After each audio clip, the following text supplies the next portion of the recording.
Welcome to Proof Over Promises, Parenting After Chaos. Today, we're going to talk about one of the most sensitive parts of rebuilding if you're a parent, and that is parenting after chaos. Because nobody really talks about this. You can create safety for your children and still worry every single day about how much that the past has affected them. This episode isn't about blame. It isn't about perfection, like I always say. It's about understanding how children actually process safety and why it takes longer than most parents expect. Most parents think that once a child is safe, everything should improve quickly, like better behavior, better sleep, better moods. And when that doesn't happen, they start questioning themselves. Did I wait too long? Did I mess them up? Did I do the right thing? Why aren't they grateful? And because things are so much better now. Children don't respond to safety the same way that adults do. Adults feel relief. Children typically will start to test. When chaos has been normal, calm doesn't automatically feel safe. It feels unfamiliar. Just like we talked about in episode 1 and episode 2, that sometimes that chaos can be missed by adults as well. Missed being that they miss that feeling because that is what they're so used to. Unfamiliar things with adults and especially children do take time. When kids grow up in unpredictable environments, even if it's for a short period of time, whether it be emotional, financial, relationships, their bodies adapt just like adults do. So they learn to stay on alert.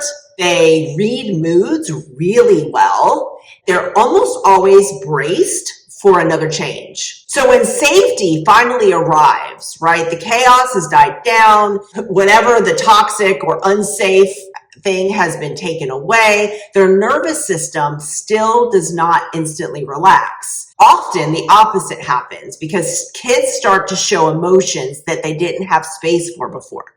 So those are things like anger, grief, fear, sometimes it's aggression, and parents are sometimes shocked by this phase because they look at their child like, oh my gosh, I've never seen this before, or everything is so much better. Why aren't they happier? Why aren't they reacting better? I understand that it can be really hard because you've done all this work to get where you are, but safety gives children permission to feel what they couldn't feel before. Some of the stuff that you're seeing is now coming out that they felt like they had to hold in. That's not failure. It's processing, and it takes time. It takes real time, like not weeks, not months. I mean, sometimes this can take years, just like we talked about on the last episode, why nobody talks about the 6 months, 18 months, and 2 years after someone has left, an adult has left a toxic situation. I mean, the same things are going on with the children. One of the most damaging things that a parent can think is that there's a timeline after a child has been brought out of chaos and things starts to work better, because there is no 6-month reset and there is no clear finish line, because children, just like adults, heal in layers. First, they have to process all the stuff that was there before that they felt like maybe they had to keep in. It seems like you'll see progress and then you'll see setbacks. And you might have seen that in yourself as well. You'll see calm times. You'll see hard days. It doesn't mean that the safety that you've now created and the calmness that you've now created and the peace in the house isn't working.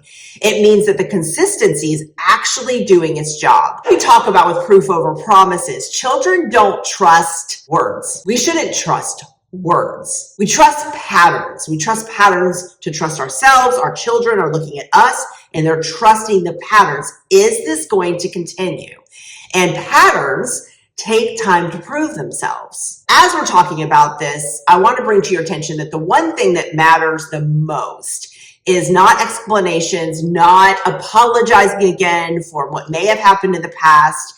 It's not about being perfect. It's really about predictability. So when we talk about a parent's role in having their routines and sticking to it with themselves, also having a routine in the household. So a chore list, something that the kids can start seeing progress of what they're doing to still also stabilize their own environment. Those are things like regular meal times, regular sleep, make sure they're going to bed on time as well, follow through.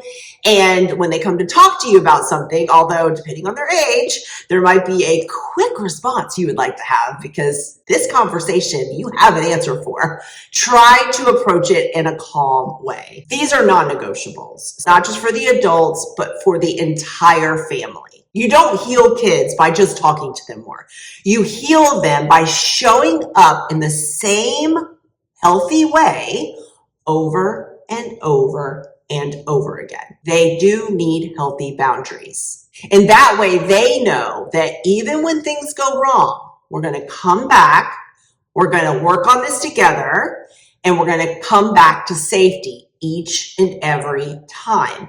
There's no chaos involved. This is why proof over promises matter. A promise sounds like everything's going to be okay now, and proof looks like waking up and showering again, just like you did yesterday morning, keeping the routines, even if you're tired, responding calmly more often than you don't, choosing consistency over any guilt that you may feel from what's happened in the past. Children don't need perfect parents. They need parents to become predictable. So if you're parenting after chaos, I want you to remember that your consistency matters more than anything.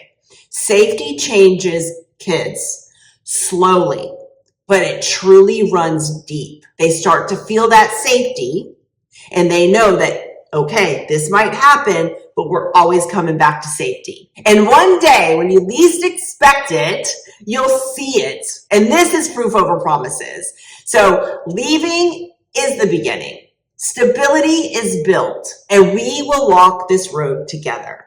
So like I said before, start out every single day with writing down the 5 things that you're grateful for. Before you even get out of that bed, visualize 5 things you're grateful for. If you have a hard time coming up with them, message me. I'll work on it and help you with it. This is something also that we get the kids involved in and the kids to do. So if you're parenting after chaos, I want to remind you that your children are not measuring your past. They're watching your patterns.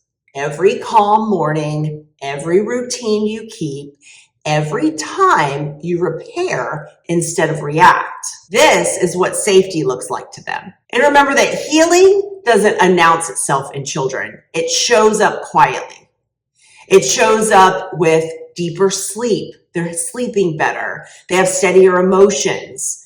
That trust sometimes does take time to surface. So if today felt hard, it doesn't mean that you're failing. It means you're doing the work that takes a while to see. This is not instant gratification. So remember, proof over promises is parenting that chooses consistency over guilt, presence over perfection, and follow through over fear. Because leaving was the very brave part. Staying steady and showing persistence and consistency is the very powerful part for you and for your children. This is Proof Over Promises, and we'll see you in the next episode. If you have found this helpful, please share this with someone that may also find it helpful, and I will see you in the next episode of Proof Over Promises. This podcast is in support of Hopefull Handbags Global nonprofit, where we assist survivors of domestic abuse and their children to safety, health, wellness, and long-term financial stability. Hopefull Handbags Global is an official 501c3 registered organization based out of the state of Florida in the United States that began in 2017. Each country is registered officially on their own with one big, same, huge mission and job. Every donation that comes in, monetary or in kind, stays in the donated area so that it can help your community. If you would like to get involved in Hopefull Handbags, please reach out and go to our website, hopefullhandbags.org. That's HOPEFULL, 2 L's, like full of hope. And as we say at Hopefull Handbags, together we are stronger, and never underestimate the power of hope.